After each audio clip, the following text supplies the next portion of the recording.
अखंड ज्योति, फरवरी 2021। शीर्षक है प्रकृति की शक्ति धाराएं हैं देवता। प्रकृति में अनेक शक्ति धाराएं हैं। इन्हीं शक्ति धाराओं को शास्त्र देवता कहते हैं।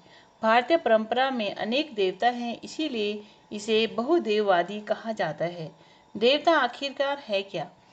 क्या वे अंध आस्था है? क्या वे पुरोहितों सामंतों द्वारा गढ़े गए आस्था के प्रतीक हैं, या देव प्रतीकों के पीछे भी कोई दार्शनिक प्रतीति है? विश्व के प्राचीनतम ज्ञान कोश ऋग्वेद में देवता के लिए देव शब्द का प्रयोग हुआ है। वैदिक काल में देवताओं को देव कहा गया है। वैदिक समाज में देव का अर्थ प्रकाशमान है, क्योंकि देव मनुष्यों को प्रकाश देते हैं। तमसो मां ज्योतिर्गमय, अंधकार से प्रकाश की ओर बढ़ने की प्रार्थना देवों से ही की गई है। भारतीय संस्कृति और रीति का गठन सतत तर्क दर्शन, वैज्ञानिक दृष्टिकोण और जिज्ञासा से हुआ है।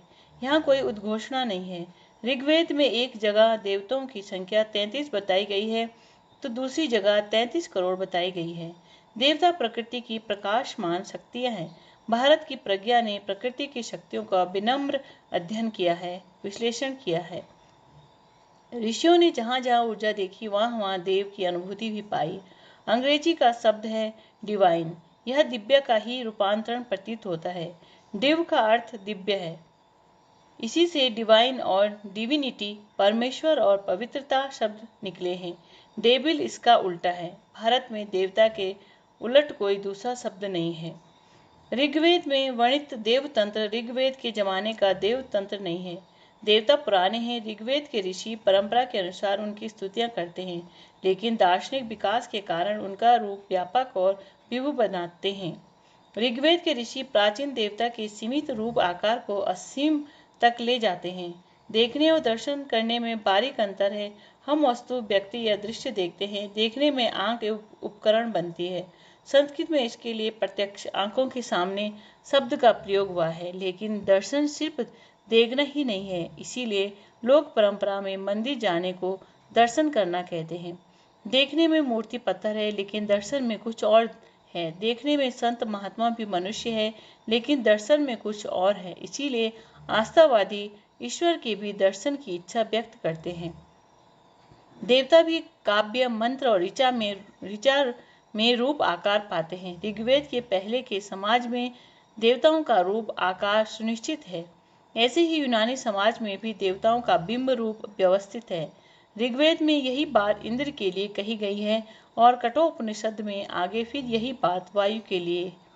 प्रत्येक व्यक्ति का अलग रूप है। कीट, पतंगे, वनस्पति भी भिन्न भिन्न रूप वाले हैं। ऋग्वेद में सूर्य को भी कई रूपों में देखा गया है। प्रत्येक रूप में अपना वैशिष्ट्य है। प्रत्येक रूप के अलग अलग नाम हैं। रूप अस्थायी हैं। वे बदला करते हैं। सुबह के सूरज और दोपहर के सूरज में भिन्नता है। दोनों का नाम एक है, सूरज। मनुष्य बचपन में शिशु कहलाता है। रूप और व्यय के कारण फिर तरुण, फिर वृद्ध। यूनानी दार्शनिक अरस्तु ने लिखा है, कला प्रकृति की अनुकृति है। साहित्य, काव्य, चित्रकला और नृत्य आदि का काम प्रकृति में विद्यमान रूपों की पुनरुक्ति है। लेकिन दर्शन की यात्रा में रूप का कोई अधिक महत्व नहीं होता। दर्शन नाम और रूप के पीछे छिपी स्थायी सत्ता की जिज्ञासा है। सृष्टि का जन्म रहस्यपूर्ण है। उसका एक विकासवादी दृष्टिकोण है। आज का संसार एक सतत विकास का परिणाम है। डार्विन ने इस सिद्धांत को मजबूती दी।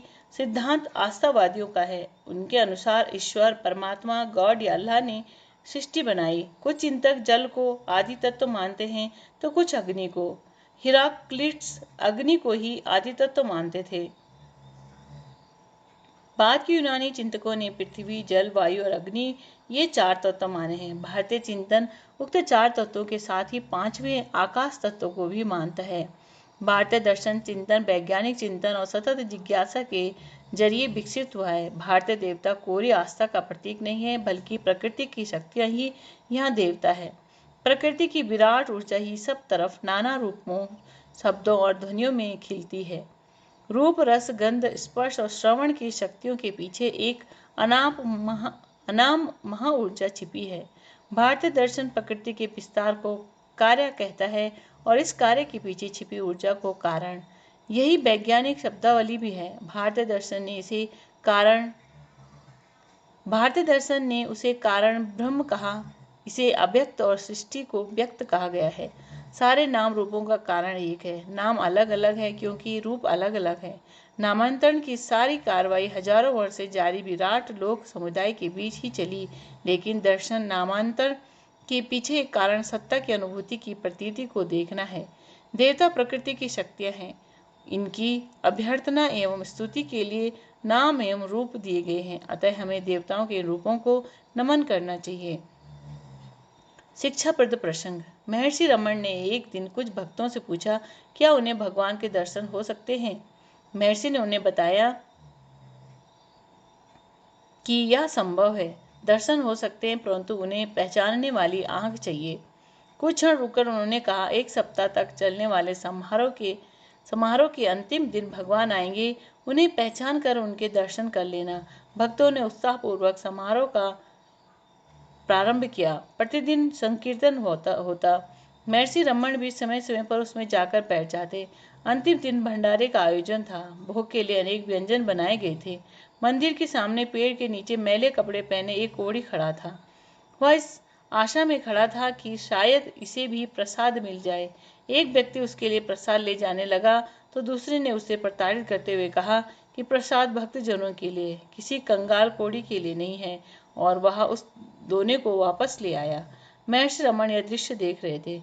भंडारा समाप्त होने पर भक्तों ने महर्षि से पूछा, आज अंतिम दिन है पर भगवान तो नहीं आए?